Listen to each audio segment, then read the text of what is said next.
right now, we're just fishing kind of any cover that we can get. The water's real stained, paying extra attention to what looks like the dead stuff on the outside.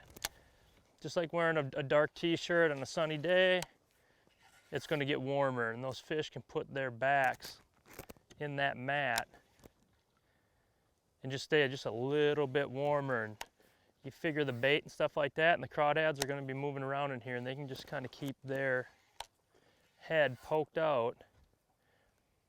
But the key is we're not necessarily looking for super active fish. By punching stuff like this, we're just going into where they live. And some of the best ways, I mean, obviously you're not using electronics to do this. You're using your eyes, and like with a lot of grass fishing, you know, you gotta fish it. And trying to find stuff that's just a little bit deeper than the rest. A place that a dominant fish can kind of hold up. And it's high impact. I mean, you just get in here and get them, and that's what you need the big heavy rods for, the heavy braid. It ain't that every fish is 10 pounds doing it. But like that, you just sometimes got to pull in. Like I said, they're not all going to be big, but when you're talking about you got wood, you got all that different mat and stuff in there, it ain't always the big ones. The big ones, they're going to find their way out. One thing I'm always paying attention to when I'm fishing this, you know, emergent floating vegetation is where the water is going to be a little bit warmer. Maybe it's where the wind blows in. Go in your home. God, I hate when it doesn't go on a mat. You know, this time of year, the water temps are at their lowest in the morning, and they're going to creep up and get warmer during the day. And these can be big jumps. You know, I think it was 52 when I got in here this morning, and we're talking 59 degrees right now. So bigger jumps throughout the day. And following that water, you know, it's going to move, the wind's going to move this time of year and push water. And that's the same if you're down here in Florida or you're up north where I live on Mille Lacs. In the springtime, the wind is going to blow that warmer water into areas. And that can a lot of times just kind of be the key for looking for those active fish that want to pull up and they want to get in there. Again, they're going to utilize that. And then if they can get into a mat that's a little warmer, that adds another degree or two that I'm not going to be able to see on my electronics. You just got to know that that's it. And one more thing too, a lot of times when you're flipping these mats, I mean, it can be, if they're active, it falls right through the mat and boom, they're on it. Other times, they're very not active, and they're actually going to sit at the very top of the mat and keep their back into it. So a lot of times, I'm just going to flip it in there. You know, an active one is going to jump on it. If he's not, I'm going to lift it up into the top of the mat and shake it around. You'd be surprised how often that those fish will come up and actually take that thing and pull it away like it's a crawdad. And you just kind of, you know, it's in and it's out, but at the same time, you know, depending on what the bite's doing, if they're just jumping on it, yeah, I might just sit here and flip, and keep trying to move water. At the same time, if that's not the case, I'm gonna let it fall in there like this and lift it to the top of the mat. Let it fall again, lift it back to the top of the mat and shake it. If nothing there, reel it out.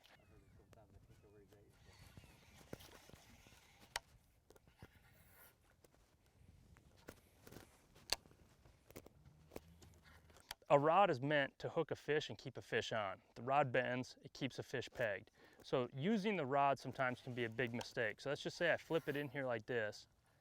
I let it fall to the bottom. I'm gonna lift the rod. I mean, I'm using the rod to kind of yo-yo it up and down. And then what I see a lot of people do is they try to lift the rod out and they drag it and end up getting their hook to come out, and it gets very frustrating for beginner anglers to do it. Instead, if you flip it and don't use the rod and just reel it out, it'll come out every single time and your bait will stay perfect. And that's just something that a lot of beginners, they get frustrated. They go through a whole pack of plastics and they don't, you know, they haven't caught any fish. But at the same time, again, if you just flip it in there, use the rod, once you're through the mat, use the rod and then just use the reel, it'll just come out every single time. One thing to consider when you're flipping in the mats is how much weight you're gonna need to actually penetrate and get through the mat. That's basically the only reason what we have the weight on there for, is to be able to get into where these fish live. And my rule of thumb is always I wanna get in what I can get into the mat without having to juggle the bait around too much on the top, kind of like what I did right there. I want the bait to actually punch through nice and clean and have a really good action as it falls through. Too much weight, and you can tend to kind of blow out.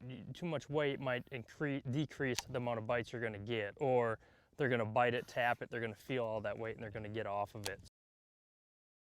What I want to do is, you know, 1.5 ounces, anything between, basically when you're flipping stuff like this, is I would say 3/4 at the very lightest, you know, but more so between 1 ounce and 2 ounces, something like that. 1.25 ounces, 1.5 ounces.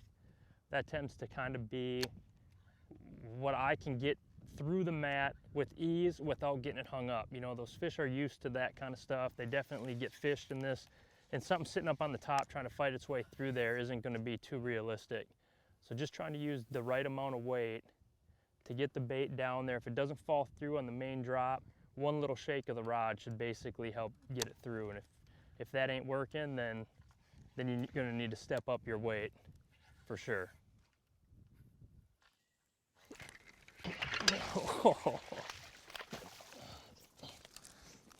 And that's one way to get them out of there. A little bit better. Not bad. That one was way up in the junk. That's the key, but just hook them straight in the mouth. As you see, get them out of there. Okay.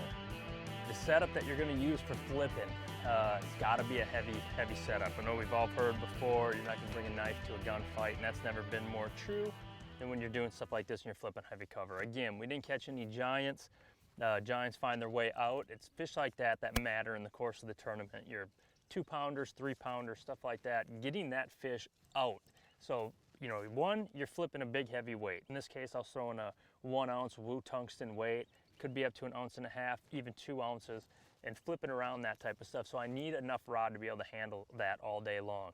And then the rod, you got to consider getting them out of the mat. The fish might only weigh 2, 2.5, 3 pounds, but the mat you're bringing with it can weigh 10, 12 pounds. Getting them out of there, clearing them of all that, that's where you need to have a lot of backbone.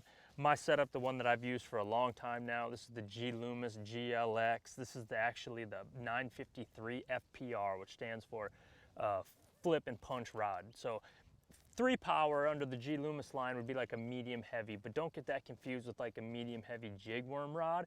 You know, that's something for more open water. This is a flipping punching rod. So it's got a ton of backbone, but at the same time, I'm going to use this when I'm getting it out of stuff like penny ward. If I'm using thick hyacinth mats, I probably bump it up to even the 954, which is going to be a heavy action 4 power. And again, that's just to give the leverage to be able to lift those fish out of there. And I'm not the biggest guy in the world, so I need to have equipment that's going to assist me in getting them out.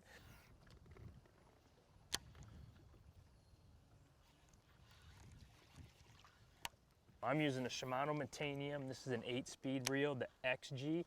That's important, and the reason why that's important is I'm using the rod to yo-yo that bait back and forth. When they bite it, I need to be able to set the hook and catch up to that fish fast. The big ones, they like to just come blazing out of the mat, so it's super important that I'm picking up that line quick.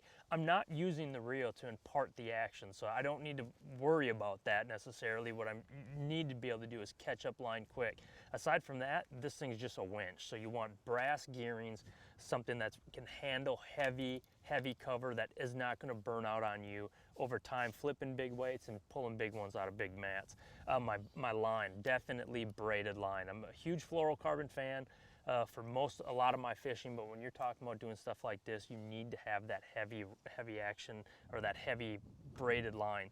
And this is 65-pound Power Pro SSV2. Now I do want to talk real quick about the differences in the braid. So you could have regular Power Pro, that's a 4-strand braid, and then you have SSV2, that's an 8-strand braid. The difference in that is that 8-strand braid is going to be a lot quieter. If I slide this back and forth, you can hear it off the mic, you can't hardly hear it. That's big time important, because if I was using a 4-strand braid, that's meant to cut, you know, rip through stuff, which might seem like that's what you want to do in the mat, but really it's such a vertical presentation that you're just setting the hook and lifting them back out. If I was casting out to isolated lily pads or reeds, I might, yeah, they're going to bite it and they're going to run with it. I want to cut that. Or if I'm frog fishing, of course, they're going to take it under a bunch of lily pads. I want to cut as much of that vegetation away. But I want this 8-strand, this SSV2, because as it slides back and forth in that mat, it's going to be as quiet as I can possibly have it. And largemouth, they sense something off their lateral line. So they don't have to be necessarily right where I flip it. That's usually when you get that quick bite, they're sitting right there. But when you're yo-yoing it a couple times, I'm drawing them to it. If they can hear something not natural, like that 4-strand braid going zzz, zzz, zzz, back and forth along that mats, that's just not gonna be realistic. They're gonna feel that vibration, and their chances are that they're not gonna eat the bait. Let's talk about the actual bait. This right here is just a biospawn vile bug, June bug, black and blue. You know, those tend to be my favorite colors. I'm a big green pumpkin guy for a lot of the stuff that I do, but at the same time, and I will throw some green pumpkin, I always have green pumpkin, but at the same time, down here in Florida, June bug's just such a killer color. Black and blue, you gotta imagine it's pretty dark under those mats. You know, the mat sits there and it's just kind of floating over the top of them. They just have a place to kind of hide up in and ambush anything that comes by, whether it's frogs, crawdads, bluegills, or in this case, my vile bug. I'm using a snell knot. Some people don't. I use a snell. I like it. I'm not necessarily feeling the bite. I don't like to drop the rod and then hit them. They feel that weight in their mouth. It's not natural. A lot of times they'll blow it back out before you actually get the chance to set the hook. So a lot of times I'm more treating it almost like I would a spinning rod, reeling down to them with braid and then just pulling it. You know, as soon as I feel them, I'm letting them take it and then just turning them the other direction, and it's all about getting on that reel and getting them out. Done. Anytime you're around the thick, heaviest vegetation, especially the floating stuff, the mats, get in there, get yourself a big weight and a flipping stick, some braided line, and wench out some big bass. Tight lines.